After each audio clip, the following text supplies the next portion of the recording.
Hi. Yeah, I know that I don't make that much content anymore, which is why, yeah, this is a Rumble, and chances are I'm gonna bring Rumbles back because I like to talk about the game, and I don't really have the time to talk about the game. So, yeah, since most of my content nowadays just requires more than 2 days of work, I might bring Rambles back. I don't know, and sometimes I don't have anything to say, even if it's a new update, so yeah. But today we're here to talk about two specific topics, which have been interesting to me. Number one, the Golden Gnomes, the nominations are out, and I kind of want to give my thoughts on that. And the Runecrafting 110 update that jagex is going or is planning to make. So I have thoughts on both of those things, and that's exactly what we're going to be talking about today. First up, though, the Golden Gnomes. Now, I'm not going to say that it's necessarily a controversial thing. I just think that a lot of people are kind of disappointed with the Golden Gnomes, and I understand why. I kind of am disappointed as well. I think that for the most part, the Golden Gnomes are a thing that jagex seems to be doing out of obligation rather than enjoyment. It feels to me that they're just sort of going through the process rather than genuinely trying to make it better every year and genuinely trying to actually honor the parts of the community. Because at least that's to me what the Golden Gnomes are. You know, they are there to highlight the cool stuff the community does, the cool creators the community has, and, you know, all of the videos and everything, right? I don't look at it as a serious display of like artistic production or what. To me, like, I don't look at Golden Gnomes like the Oscars or anything like that, you know what I mean? Like, to me, I don't give a fuck if a creator has a lot of production value or whatever. I'm more interested, are they, bringing something new to the table? Are they, interesting or entertaining or whatever, right? That's more of what I tend to focus on than necessarily if the creator is like super good or whatever, right? So I think the Golden Gnomes sort of are used more to highlight the community and sort of celebrate the content creation side of the community because, there's a lot of people playing the game and there's a lot of people doing cool shit with the game. And if that's the thing, or at least the approach that we're gonna have, then I also think that we don't need to take them as seriously, I would say, which is why to me it's kind of a disappointment that jagex doesn't seem to be evolving them, or at least pushing them more towards that side. So I'm gonna go over some of the problems and some of the thoughts I have when it comes to the gnomes, and yeah, I mean, I'm probably gonna like try and make my version as well, or at least like what changes I would make to them. First of all, and I think that this complaint has been around for a few years, and I think that this complaint is done by a lot of people, which is, well, it's always the same faces. And ironically, I thought this was going to happen in RuneScape 3, and usually it used to happen more in RuneScape 3 than it did in old school, but nowadays in old school, you kind of always see the same streamers and the same content creators. I mean, look, yeah, I get it, Bodhi is a huge member in the community, Soup, makes a lot of videos and stuff like that, Settled, huge name, especially these past few years, I get it, but can we see someone new? Like, I get these content creators are good, I get they make good content, but at the same time, I already know they make good content. Like, you don't need to tell me, oh yeah, Settled has a really good I know he does. Like, that's kind of what he does. That's kind of how he got famous. That's kind of what people expect from his channel. Like, I'm not saying that they shouldn't be there or that they shouldn't be allowed to be there or whatever. But what I'm saying is, like, it's always the same people. It doesn't ever seem to be other people there, like, especially because this is put on by the council, right? So essentially jagex just picks the people that you can vote on. Like, you submit applications and then they look through the applications and then they submit people, right? And first of all, only 4 picks. I would like to see more. I would like to see at least 6, so we actually do get to see more names rather than just the same 4 all the time, right? So I think 6 picks would probably be better than just 4, and even then, like, if you're the council, I don't think you need to pick, because these feel very safe, like, these are the figureheads of the community that everyone knows and everyone likes, and that's it. There's no one that is actually like really interesting or innovative, or they're breaking in or whatever. It's just, yeah, these people work, these people are a safe pick, and that just doesn't really vibe too well with me personally. And to make matters worse, because I think one of the issues that contributes to the fact that you always see the same people is the fact that you also don't really have too many categories. Like, I just think that the Golden Gnomes should have more categories nowadays, because while the Golden Gnomes do have more categories now than they had in 2011 when they first started, I don't think they're enough. Like, for example, let's take education, right? Educational content. You know, to me, educational content and guides are not the same, right? Like, guides and money makers are their entire thing, right? They're its own beasts, basically. The genre of guides on YouTube is so big that, to me, guides and series are like two different genres, right? Like, you're not gonna put series as best artistic creation, for example, even if they include stuff like art or music, animations, whatever production value people like to put on their series, right?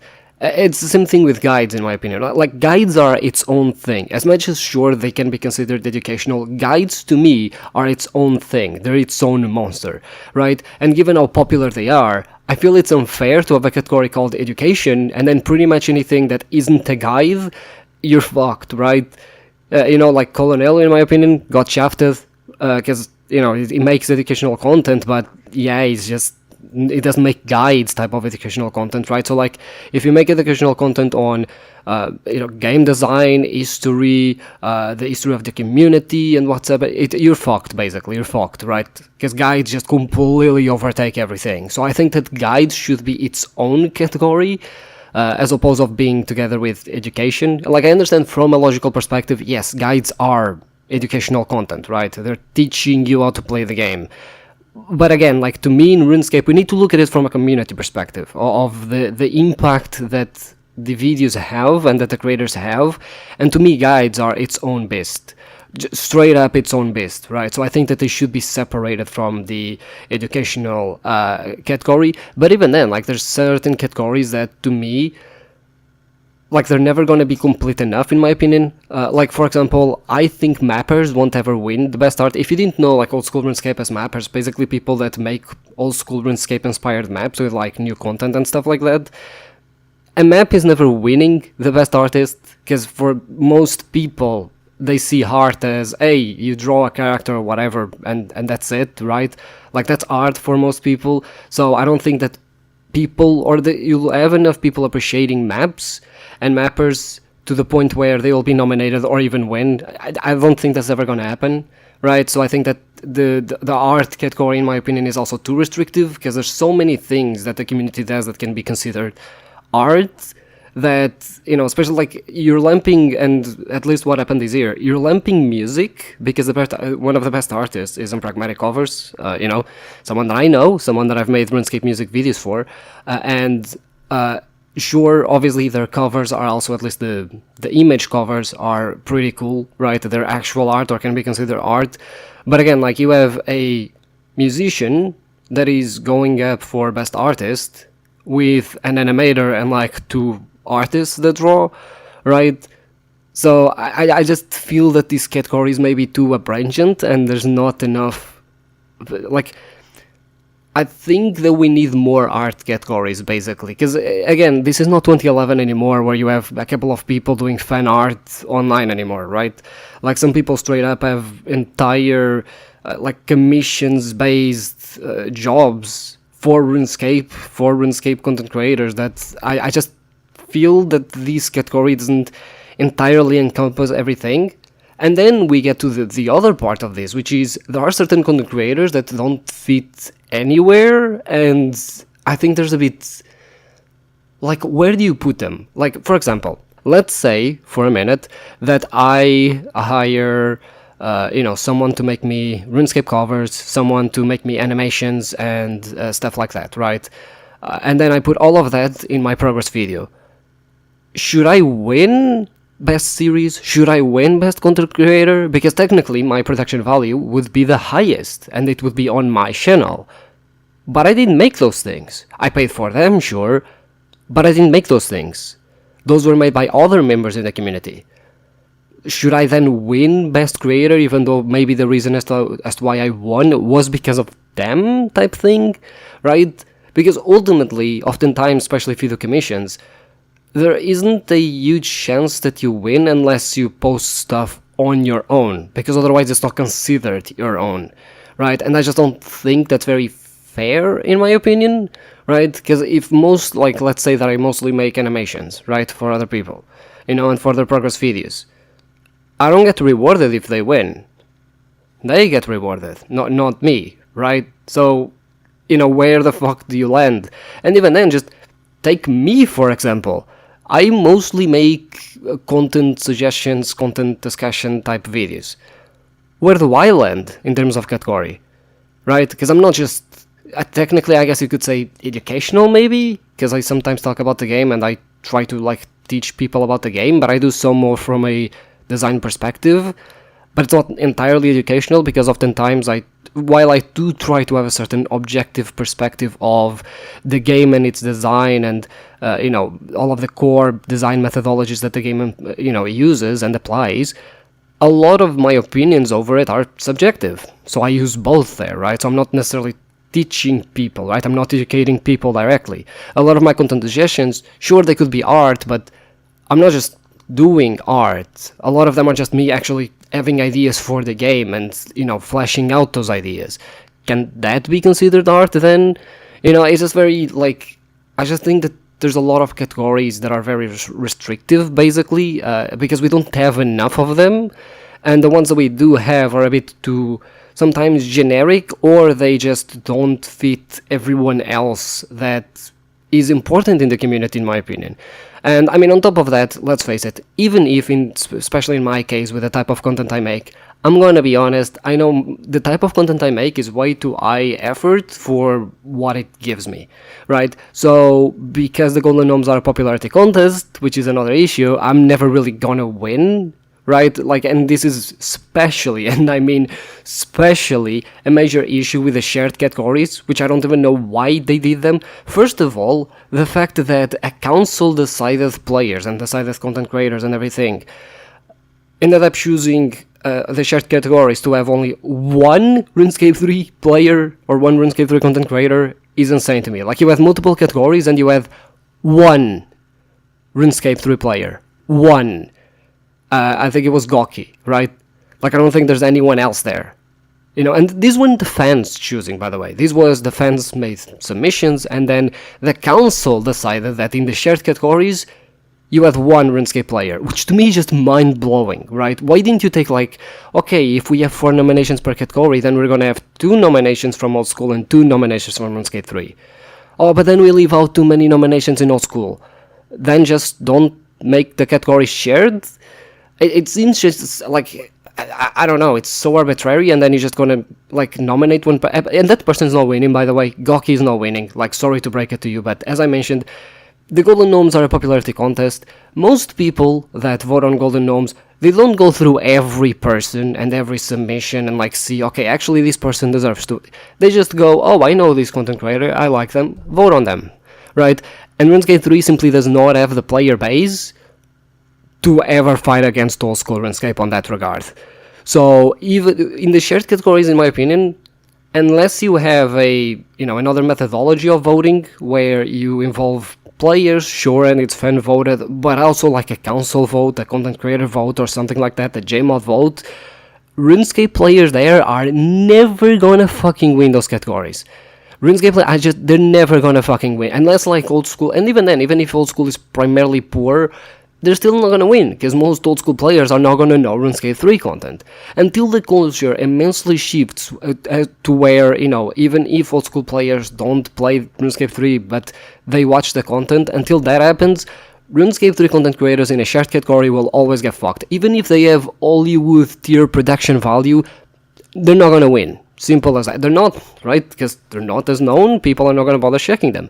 Even when I was doing the votes, for example, for streamers, I skipped them, right? Or actually, I don't know if I could skip or if I had to vote, whatever. Regardless, like, I didn't, like, specifically vote on someone because most of them I didn't know them, because I was like, well, I don't know these people, I don't watch streams, so I don't know who to vote on, type thing, right? So if I already do that and I'm a content creator, imagine your average RuneScape player. So, to me, I just think it's a massive mistake to have shared categories like this. I don't perceive it to be a good thing, unless you change the votes to be based on, you know, a council or something like. But even then, like, even okay, we had the council choose all of these people that were nominated, and they nominated one RuneScape 3 player for the best art, I think, or artistic creation or whatever. That was it, right? So even in that scenario, you only have one. So I just think that, you know, there's a huge bias towards RuneScape 3, so I don't even understand why you made shared categories, because a lot of them are just, oh yeah, this is the old school RuneScape category, but it's not exclusive to old school RuneScape, I guess. It's just, I don't know, it's not a thing that I think they did well. And lastly, and I think this is by far one of the worst things they've done, why are they allowing toxic people to be nominated? People that have been banned, people that have harassed JMods, people that have created conspiracy theories against JMods, right? Like, why is all the block nominated? I don't get it. Like, I've seen people in the community do way less shit and get way more punished than him, right? Like, this is like fucking Mod Jed, you know, hacking accounts as a JMod, and then, you know, jagex now is sitting there like, okay, who are we gonna nominate for best PKer? Oh, I know, we should nominate Mod Jed. Yeah, you know, he used to be a yeah, sure, I mean, he hacked accounts when he was a JMod, but yeah, he was a good PKer, right, guys? Right? I didn't even mean to bring a PKer as an example, but I guess that tells you how nice PKers are. But yeah, you know, it's just like, it's very weird, because again, like, this is not supposed to be, you know, like, really good when it comes to production value, right? The point of the Golden Gnomes is to highlight the community and how cool the community can be. And then you're highlighting a player that you have banned within, like, the previous, like, 2 years. A player that has made straight up conspiracy theories about JMods, and, you know, oh, the JMod actually is, you know, not banning this person because this person, like, is sending him nudes or whatever, and he's simping for, like, what the fuck are we doing, jagex? Genuinely asking, what the fuck are we doing? You know? Like, I don't care how entertaining someone is, if they're kind of garbage, right, as a person, especially against other JMods, don't nominate them. You don't need to nominate them, like, you get to pick who gets nominated.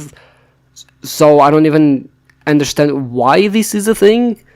Like, I mean, I don't know, I wouldn't feel too good wanting to share an award, right, of the best the community has to offer with a person that has no fucking problem being hateful towards you. You know? Like, maybe that's me, but as someone's trans, you know, like, I don't feel very comfortable sharing the community with people that have no fucking problem with just saying that I shouldn't exist.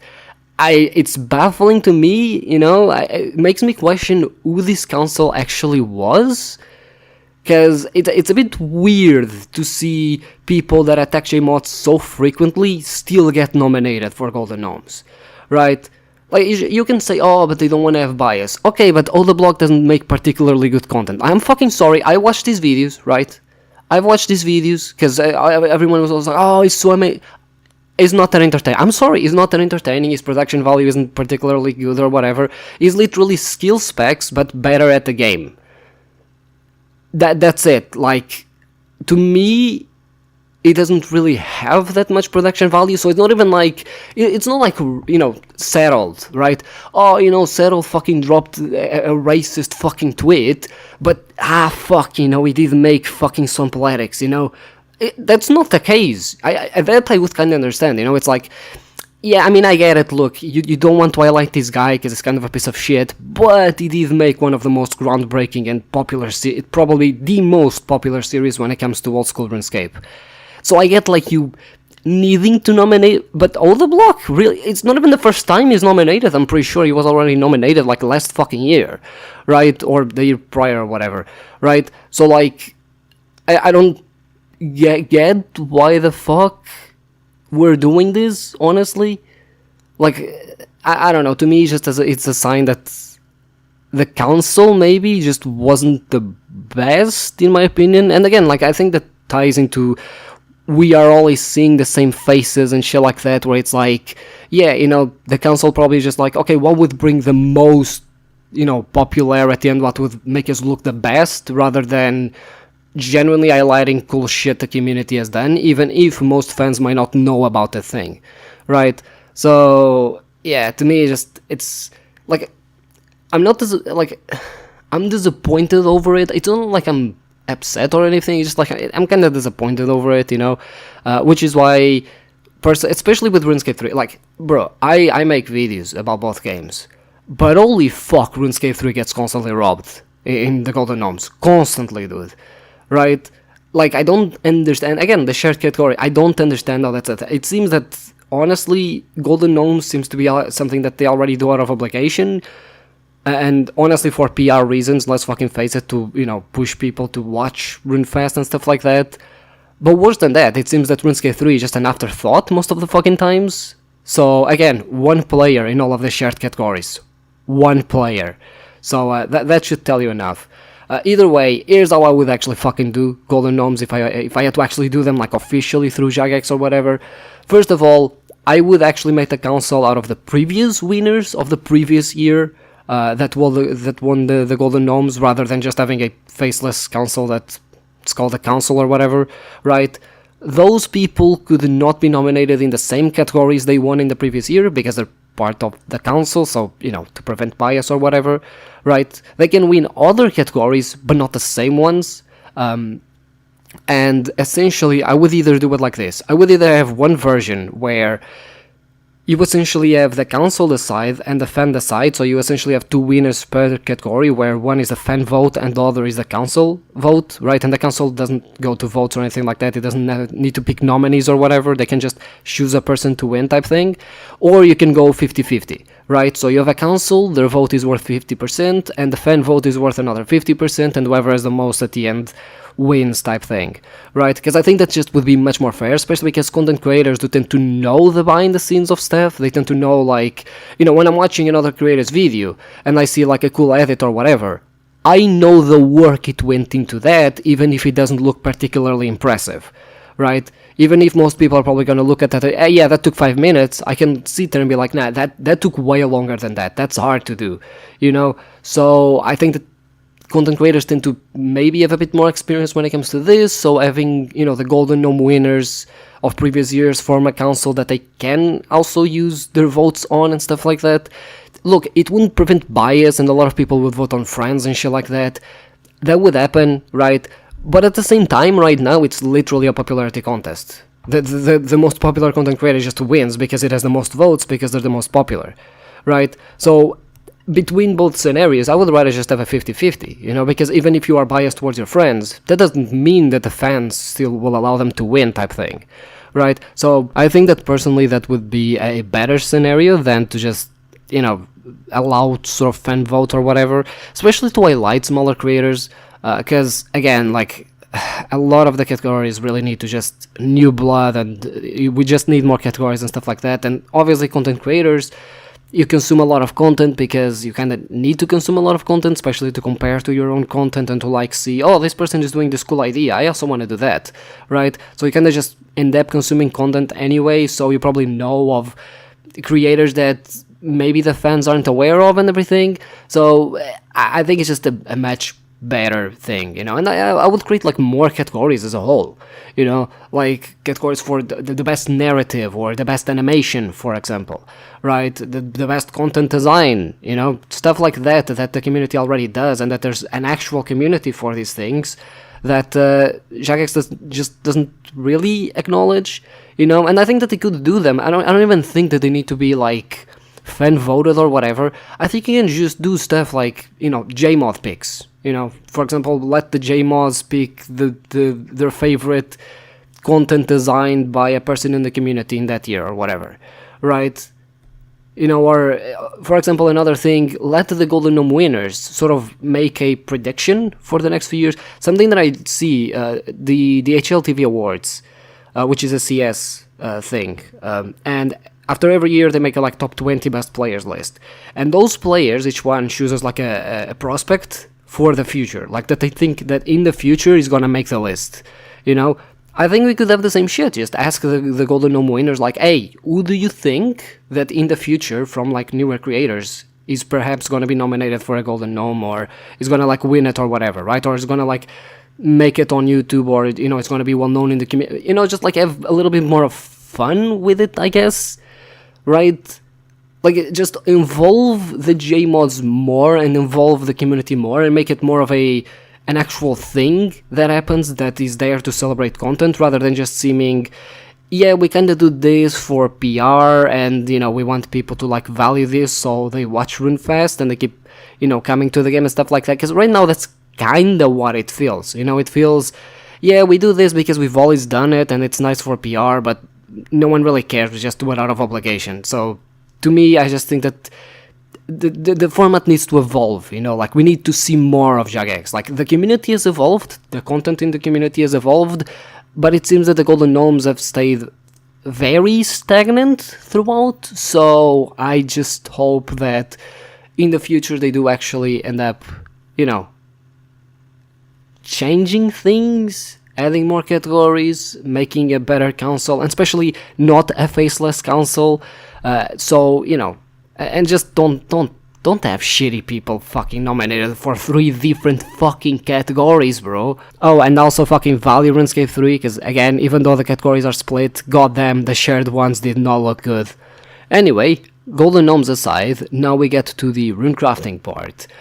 Where I'm gonna be essentially, like, the update isn't out yet, by the way, but there was a post with, the stuff that we're gonna get and whatnot, at least the most recent one, and I kind of want to talk about it, because it's Runecrafting and it's RuneScape 3 scaling, so mostly of how I looked at it, because I think that this is important to talk about, because I think that people kind of need to maybe understand this, but the way I look at it is, I look at this from a more design perspective rather than a critical perspective, which is basically critical perspectives is more like, if you look at a piece of content and you go, this works, this doesn't work, this is that content, this is useful, this is not, this is popular, this is not, right? It's a very critical look. It's very, is this gonna work, yes or no? I look at it more from a design perspective, where I go, hey, I don't think this content is good because of this part of it, so I want to maintain the base of it, but I want to change the part of it, right? And you're more overall engaging with the content. Like, the content allows you to imagine and be very imaginative with the content the game has, and just sort of iterate upon it, right? Like, for example, when I saw that Reddit post with forestry thing, with a 2-handed axe for old school RuneScape, I looked at it, and, they wanted to use 2-handed axes to have that call to action mechanic, the lumberjack intuition, that now RuneScape 3 has. And I looked at that and I went, that wouldn't work. I don't like that, because I don't like different tools in skilling to engage with the skill differently, because I feel that you're kind of like doing a disservice for the people that don't have the tool yet. So you're kind of like, I want the core of the skill to stay the core of the skill of how you train the skill. You can have different methods, sure, but the tool shouldn't be the decider of that, right? It should be the method itself. But instead of having a critical look and, saying, these don't work because that's not how the core skill works, I took more of a design look, and I said, actually, okay, that doesn't work like that, right? Or it's not good because of the core of the skill, and doesn't respect that. But we can actually grab the idea, because the idea is actually good, and actually transform it into something else. And I did. I transformed it into the call to action mechanic that eventually I put in my Woodcutting expansion. Which, funnily enough, and speaking of stuff being a popularity contest in the Golden Gnomes section, some of the stuff, I don't know how much I can take credit for certain things, because some of them are pretty obvious, like the call to action mechanic for woodcutting. I think it's pretty fucking obvious, so I don't want to like take credit for that type thing, but it just really goes to show the entire thing. When I posted them on social media in my video, I have to gotten like 100 views total type thing. I don't even know how many views I got on Reddit, but I got like 40 views on YouTube or something, and on Reddit I got like 30 votes, so I probably didn't get too many views either, especially because people were angry at some membership thing back then. It wasn't I think it was the price increase in membership, it wasn't even the survey that they did recently, so I didn't have a lot of people look at that, but it was clearly important for the game. right? It was clearly important, and Modbreezy did say that there was a lot of like cool ideas, and even then, like a lot of them didn't really make it to the game because they were outside of the scope of what the 110 with Ketting was supposed to be and what the 110 skills are supposed to be. So maybe there's even better ideas there that weren't implemented yet, that might in the future, right? So it just sort of goes to show that there's a lot of importance that comes with design and comes with iterating on certain designs that might also not be accounting in the Golden Gnomes, but still, like, you know, it's important to look at it from a design perspective, and that's something that I really like, because when I made the call to action mechanic, I made it in the trunk, like the visual thing to be, the visual indicator to be in the trunk, and I didn't think, or at least I didn't stop to think that, oh, if you are turned on the other side of the tree, basically if your camera is pointing to the back of your character, and the lumberjack intuition, if it's on the trunk, appears on the other side of the tree, that's completely invisible. The player cannot see that, right? Which makes the mechanic kind of bad, right? Which is actually why I love the fact that they made the mechanic a thing that actually falls from leaves that fall from the tree, right? So you actually much clearer see in which side of the tree stuff is, and you have leaves on the ground to know where you can stand, stuff like that. That is essentially a difference that my call to action mechanic didn't have. But that's exactly what I mean in the design look. Rather than looking at it critically and saying, this works, this doesn't work, you look at it from a design perspective and you go, this works, this doesn't work, but this is actually a good idea, so I'm gonna like work with it, right? It's a simply like different way of looking at things, and when it comes to RuneScape, I prefer to have a much more design look, right? Basically, if I see something that I don't like, I ask myself, why? Like, why is this not working with me? You know, are other people enjoying it? If other people are not enjoying it, what did the devs think when implementing it, right? And okay, if the devs thought this, maybe we can actually grab this thing and actually do this thing which players actually do enjoy, so it's much better, right? Like, basically that's how I look at things. And that's important, because usually when you look at, especially to give feedback to jagex, a lot of feedback can just be, oh, this is that content, oh, this is not going to be used, oh, no one cares for this, right? Like, feedback needs to be from a design perspective. It needs to be, I like this thing because of this reason, right? Or, I don't like this thing because of that reason, because that allows then the people that is designing it, or the person that is designing it, to understand, okay, so if this doesn't work because of this, or at least players don't like this thing because of this, right? How can I make it work in a way that players actually do like, right? It's just a different, like, I guess, perspective that you can have when it comes to it's not entirely related to this like Runecrafting 110 thing, but I do see people oftentimes giving feedback, including here, with, you know, sometimes stuff that isn't even related to what the feedback is supposed to be, or at least like what people are asking for feedback. And I see that in my videos all the time as well.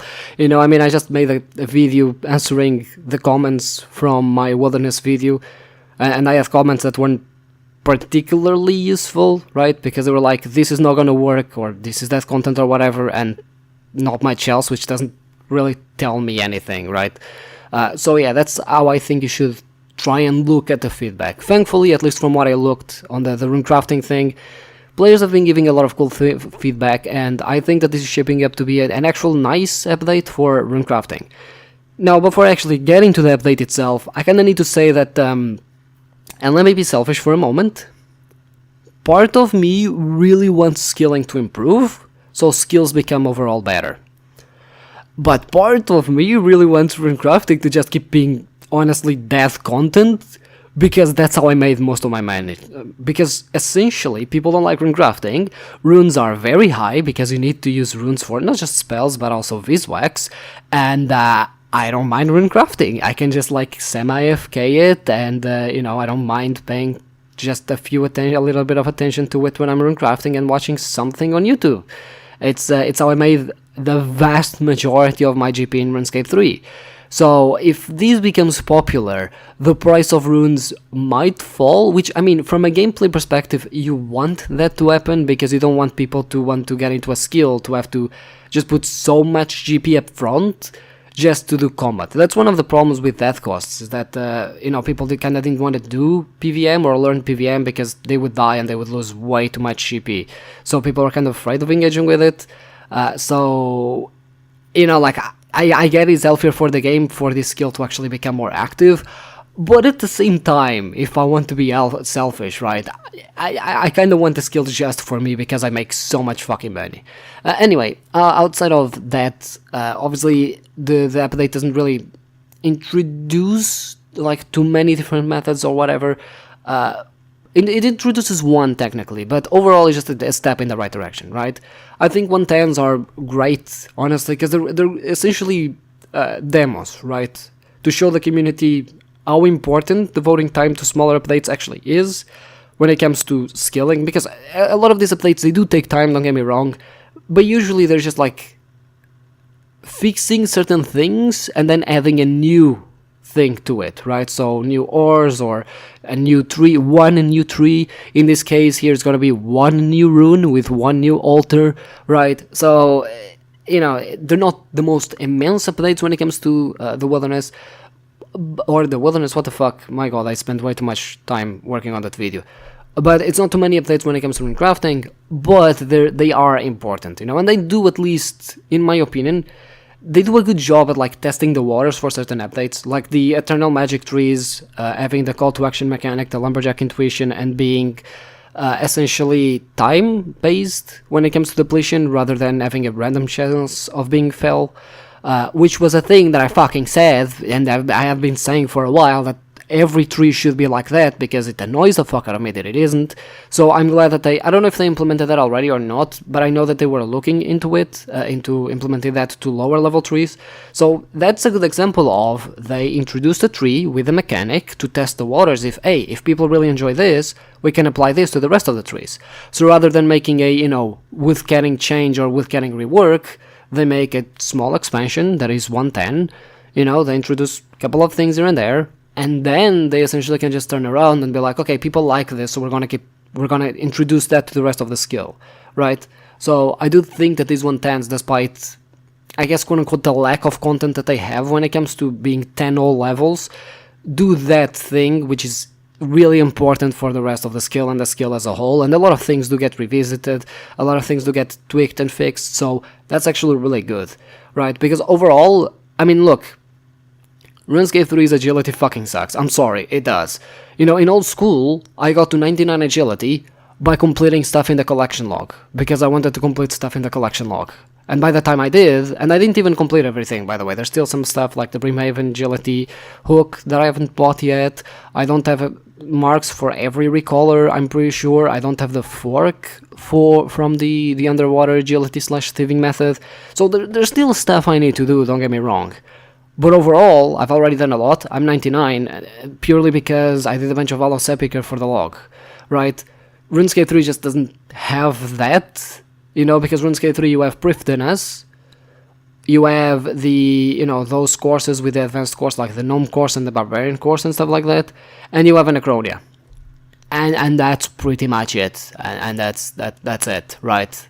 In the same time frame. So that's usually how important it is, because you essentially get to train a skill sometimes without even wanting to train the skill, because what you want is the rewards that method that you're doing on the skill actually give, right? So in my case, I wanted stuff for the collection log, and I did that. I got 99 agility. But in RuneScape 3, if I need 99 agility, I'm gonna have to get that shit automatically, you know, like, or I'm gonna have to get the shit manually, rather, unless I decide to buy Silver Rock Feathers, which to me is just a really, really bad thing, because it really goes to show that, hey, maybe you should give players decent ways or interesting rewards for training agility, rather than just saying, yeah, no one likes this skill, so we're essentially gonna make this skill completely fucking useless where you don't have to train it. It just, you know, that's why it's important to care about the skills and care about the methods they have and the rewards they have. So, you know, and overall I just think RuneScape 3 needs more cohesion in the skills themselves. Like, I think every skill pretty much needs this, right? Because, let's say I want to train with catting in old school RuneScape. I know everything I need to it, and I need only like a few items, right? I know, okay, I want to do it in this place, here's what I need, go there, cut trees. But in RuneScape 3, you just get absolutely fucking lost, right? Like, oh yeah, you need the outfit, and by the way, then you need the elite outfit. Oh, and you need the summon, by the way. Oh, and don't forget the porters if you want to store the trees and the logs. Yeah, don't forget the box as well. The wood box, really, you know what I mean? It's just like you have 1,000 fucking things to go to the skill. You know, that feels like they are all needed. While, school, it heavily depends on what you want to do in the activity. Some activities require some items, some activities require others. Simple as that, right? And overall, like, I just think that RuneScape 3 skills have way too many items that are super outdated that sometimes I get and I'm like, the fuck does this item do, right? Like, oftentimes in RuneScape 3 I need to check the wiki for items that I know what they did like a few years ago because I had forgotten that they existed, because there's so many items and stuff like that. So, like, overall, RuneScape 3 just really needs way more cohesion when it comes to its skills, and just needs way more methods and actual rewards that sort of tie all of these things together, rather than just having 1,000 different pieces all, throughout the skills, rather than them being actually together, or being able to put them together. So, yeah, let's actually get into the meat, I guess, of the update, which, as I mentioned, you have a new rune. They didn't talk about the new altar, because I guess they're saving that for the actual update itself, which, great, I don't want to be spoiled about everything. But yeah, the new rune is the time rune, and it makes sense. Obviously, it's just they're upgrading the skill to 110, so it makes sense that they would release a new rune. So yeah, they wanted to release also combination runes and stuff like that, but I do think, and they said that they cut all of that, and I do understand that it's maybe a bit too ambitious to touch combination runes right now. I would completely not touch any of that. Let me keep crafting fucking dust runes so I keep carrying rich, because that's good money, So please don't touch. No, I mean, I hope they touch combination. Combination runes is a great example of what I was just talking about. It's so convoluted to craft them, and you need like specific items that you don't even really know where you get them, and if you do get those items, if you don't know their use for combination rune crafting, it's like, I don't know, it's just too all over the place. So that's a perfect example of what I mean when I say RuneScape 3 skills need more cohesion within themselves. Because, yeah, sometimes you just get shit that you don't even understand what it's supposed to do, right? This rune is going to be used for some new spells. For the most part, obviously, I enjoy the spells, especially the teleporting ones. I'm a huge fan of movement and transportation in the game. This is actually a huge opportunity to have spells be involved in call to action mechanics, which they've given some examples. I think that's an interesting approach. I think that it gives more power to the player when it comes to the call to action mechanics, and increases the dynamic way that you can train the skills. At least it increases your ability of controlling the XP rates, because right now they're kind of dynamic, but you don't really control them. It's a bit by chance. At least with these spells, you do have a bit more control over that, and you have more incentive to actually use spells while you are skilling, which, you don't tend to do that much anymore, unless you are crafting combo runes, which you use Magic Imbue.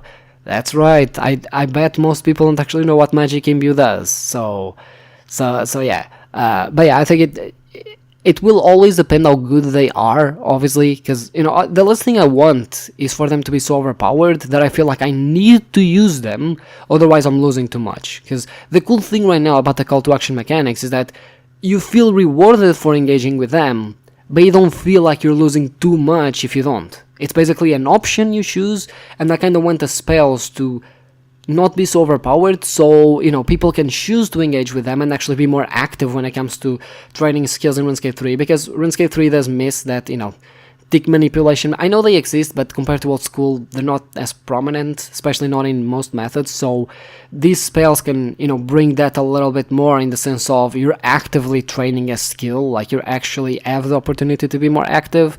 But again, it all depends on, is there an option that you are given, versus is it completely useless, or is it too overpowered, right? So I think that the balancing here will pretty much dictate where this spell is at, and I really hope that it's well balanced so people can feel that it's simply an option they can go towards. Now, Advanced Time, the spell, which essentially lets you refresh certain weekly things and certain daily things, I think. I got really excited over that until I saw it at a weekly limit. I mean, look, I don't think it's any secret that I hate time-gated stuff in the game. I just don't fucking like it, right? I get that spell would trivialize a lot of content in the game, because you could complete it as long as you had enough GP. But is it that a bad thing? Like, really, who loves logging into the game for 6 months every day just to complete ports? You know? Like, if a player has the money, why wouldn't they earn that? You know? Just let them skip the fucking content. Or, better yet, would be to just revise all of the time-gated content so it's no longer time-gated and actually makes sense to interact with because it's actually interesting or / rewarding. But, you know, that would also make the spell useless. So, yeah, that would be my ideal solution, but it's a solution that takes way more fucking effort, so I don't think they're gonna do it. But, I mean, I've already talked about cash, I've already talked about the Evil 3 D&D and whatnot, and I've already said I think those should be minigames, they shouldn't be, you know, at least minigames that are training methods rather than, oh yeah, you do them twice a day and then you get a bunch of XP and then, you know, oh, you enjoy doing caches?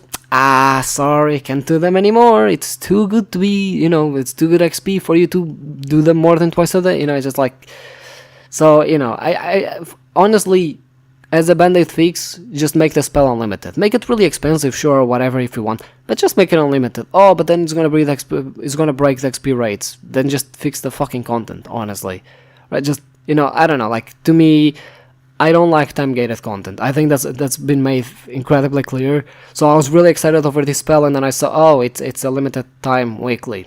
Oh, by the way, I should say that none of these spells are actually final. They can change them and stuff like that, and it's not like they're gonna make them into the game. This was just like an update over the feedback that they got. But yeah, I mean, honestly, if it's not gonna be unlimited, don't put it in the game, because I feel that just increases the amount of daily escape you do rather than decreasing. Because right now you go into the game and you have all of the daily escape to do and you're like, oh my god, I have all of the fucking daily escape to do, right? And it's kind of boring and you're like, ugh, okay, whatever, right? If you introduce a spell like this, you're just gonna like double the amount of daily escape you have, or I guess weekly escape or whatever. It's just, you know, if you're gonna keep stuff time gated and you're not gonna make this spell unlimited, don't introduce it into the game. I think that's for the best, because I don't think players want more daily escape than they already have. From what I understand, players hate daily escape even if they keep interacting with it, but you know, it's the players' thoughts that count, not what they do in the game. Of course, that, you know, it's the same shit with double XP weekend, for example. I don't like double XP weekend. You know, I would rather just have skills be good to the point where players don't feel like they need to enjoy double XP to train skills they don't actually enjoy training.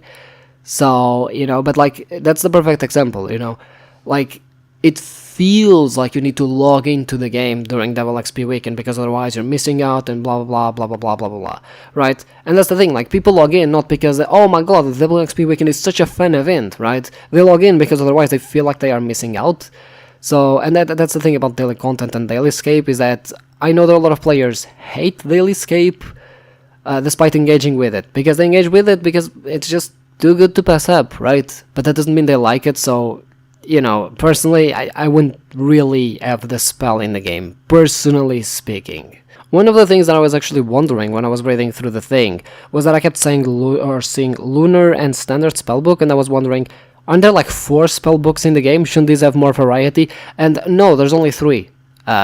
Old school has 4 because of the Archaeus spellbook, and I didn't realize that for a good while. So hey jagex, a new spellbook, new spellbook 1, you know, new spellbook.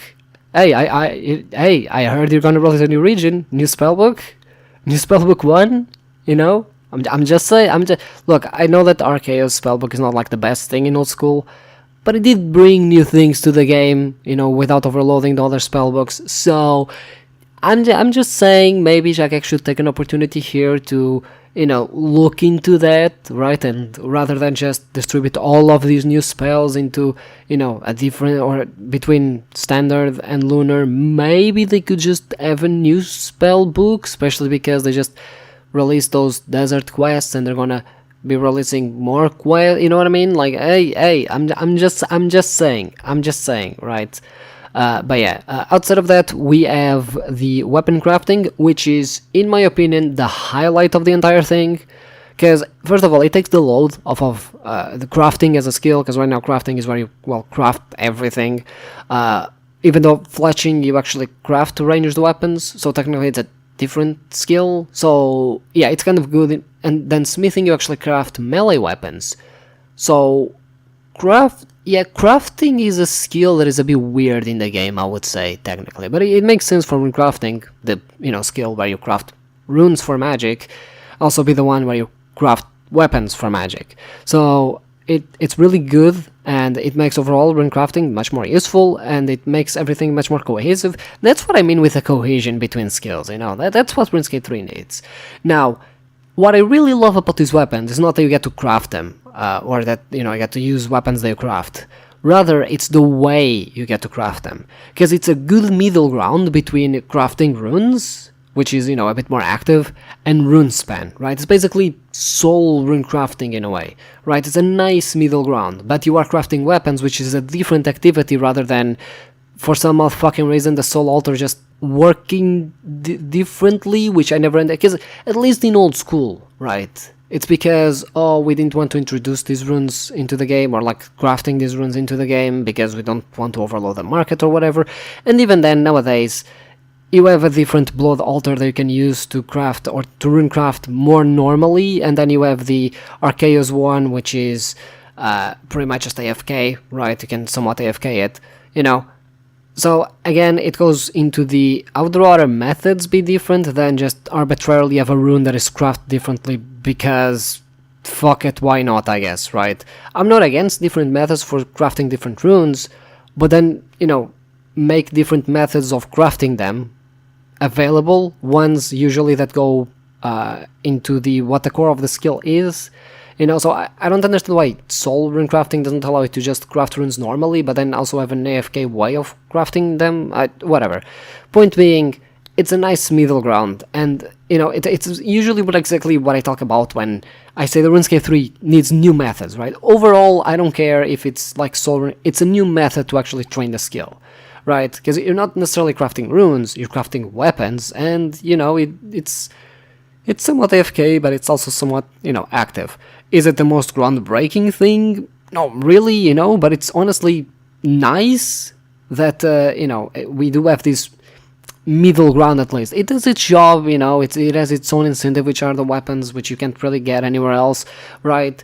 So, overall, I find it a good thing, especially because another issue with RuneScape 3 is usually you either only have the XP reward or the XP reward and nothing else, so having a unique way to get a weapon through the skill itself, essentially just, sure, you might not want to train runecrafting this way, but you'll at least have to engage with it, because you'll get a different reward than just crafting runes normally, right? And that's sort of what I enjoy about this, because RuneScape 3 really needs more rewards than just, oh yeah, you get like better XP rates, I guess. Do you enjoy better XP rate? Like, again, with old school, you just have, I don't want to talk about agility again, but honestly, again, like, you have Hollow Sepulchre, which has its own rewards, right? And the Recolor for Graceful, the what was it called? The monkey course has these transmogs depending on your lap count. You can transmog the backpack that you get from Monkey Madness 2, right? The rooftops give you Marks of Grace, which allow you to buy the Graceful, right? Underwater Agility gives you that little, folk thing, and it also gives you access to like a passive training method as well, that you can use the currency from the thing to do, right? So it's like you have a lot of essentially different incentives and different things that you can actually do. So that's exactly what RuneScape 3 needs, and that's exactly what this crafting weapon thing actually needs. Different, not just XP rate, but different rewards, right? Just different rewards. And, obviously the massive pouch, I think it's the same one that old school RuneScape has, at least from the description that it seemed to have. Obviously I like the idea, because overall having to carry like 4 or 5 pouches with you, it's kind of annoying, even with all of the quality of life updates where you don't need to withdraw the essence individually from each one, and now the bank thing where you get like re-geared automatically, I forget what they're called, the presets, right, the bank presets, they also fill your pouches instantly, so you don't need to, go the preset, fill your inventory, preset, fill your inventory, and then go, right? But still, it's nice to just have one item, it's for organizational purposes, right? I really do hope that it involves using the other pouches together, so, they all become like this huge pouch, because that's the I just think it's cool, honestly, because otherwise those pouches are gonna stop being used, and they're not gonna be used for anything else.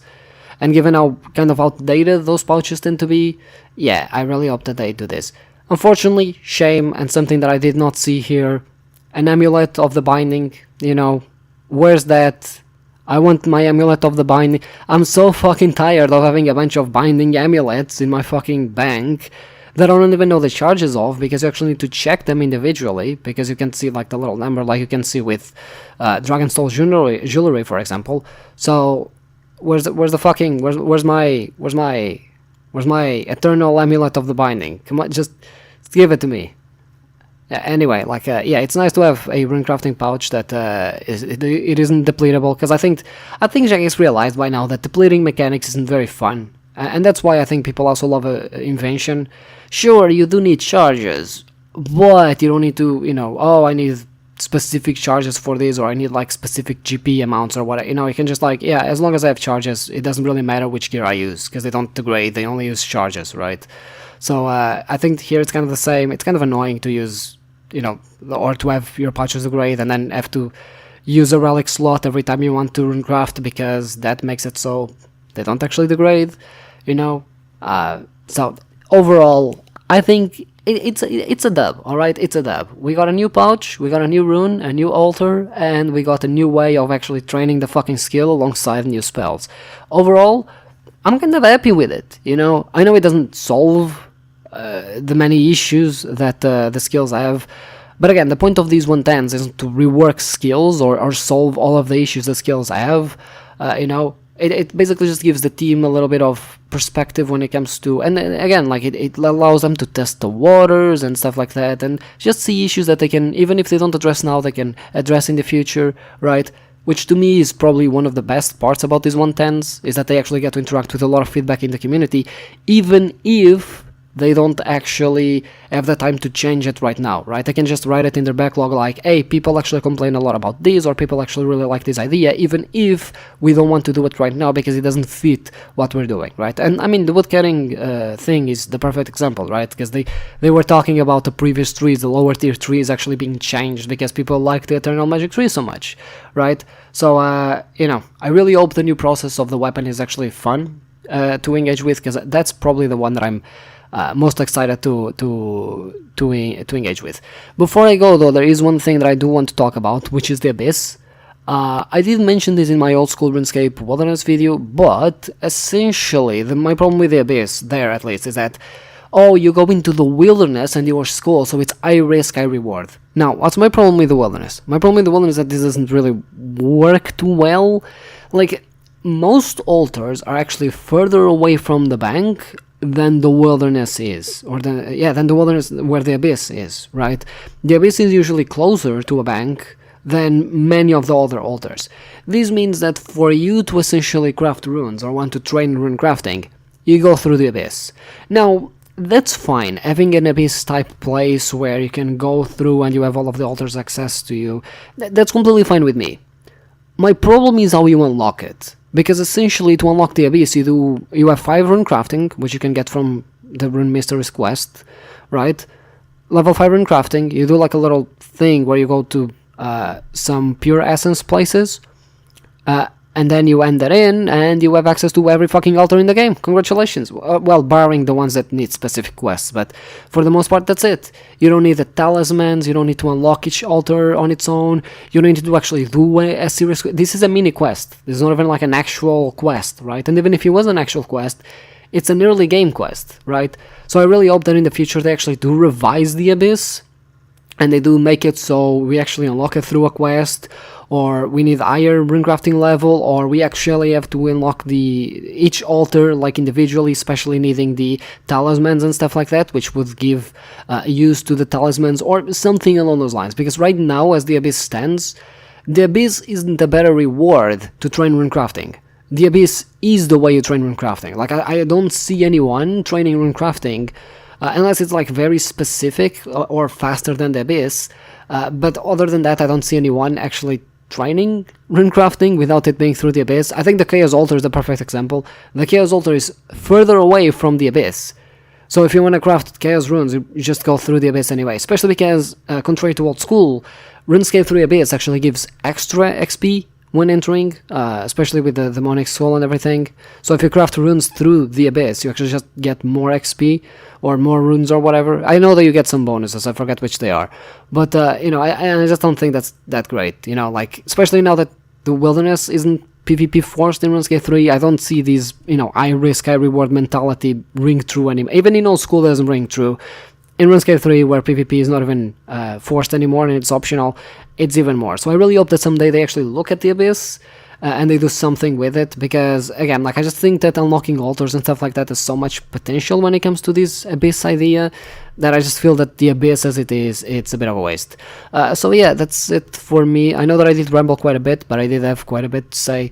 So yeah, I'll again, I don't know if I'm going to release this. I'll try to release this like maybe Fridays or something, or not Fridays, maybe Wednesdays, because the old school RuneScape update nowadays drops on Wednesdays. We have the RuneScape 3 on Mondays, so I can cover like both games type thing if I want. Again, like I'm not promising this to be every week, because look, if I can take time to work on a bigger project, I'll work on a bigger project, because that's kind of what I enjoy doing. So I'm not gonna promise anything, but you know, if I do have things to talk about, I'll probably drop a ramble or another. So yeah, I'll see you in my next video, which should be the engineering rework video. Hopefully, it should be the engineering rework.